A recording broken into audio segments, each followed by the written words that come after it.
আর 1 মাস বাকি। এই 1 মাসই হচ্ছে সব থেকে ভাইটাল পয়েন্ট।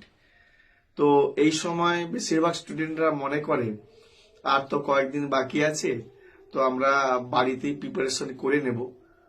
হ্যাঁ, এই 1 মাস না পড়লে হয়তো আমাদের ফিটা হয়তো বেঁচে যাবে, বেকার হয়তো আমরা যাচ্ছি। এই অহেতুক পরিকল্পনাগুলো ছেলেদের কিন্তু ধ্বংসের একটা অন্যতম কারণ। কারণ তোমাদের এই 1 মাস প্রায় বাকি রয়েছে।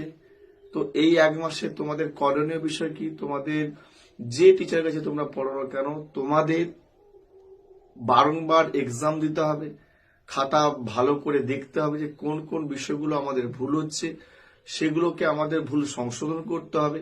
এইভাবে আমাদের কি করতে হবে, পরীক্ষার সময় কিন্তু আমাদের একটা প্রিপারেশন নিয়ে নিতে হবে। না নিলে দেখবে তোমরা ওই প্রশ্নগুলো তোমরা যতই ভালো করে পড়ো না কেন বা স্টাডি করো না কেন, তোমরা পরীক্ষা দেখবে একটা নার্ভাস ফিল করবে। তাই এই নার্ভাসের হাত থেকে রক্ষা পেতে গেলে তোমাদেরকে বারংবার এক্সাম দিতে হবে এবং তোমাদেরকে সেই ভুলগুলোকে সংশোধন করতে হবে। দেখবে তোমরা অবশ্যই কিন্তু সাফল্য পাবে।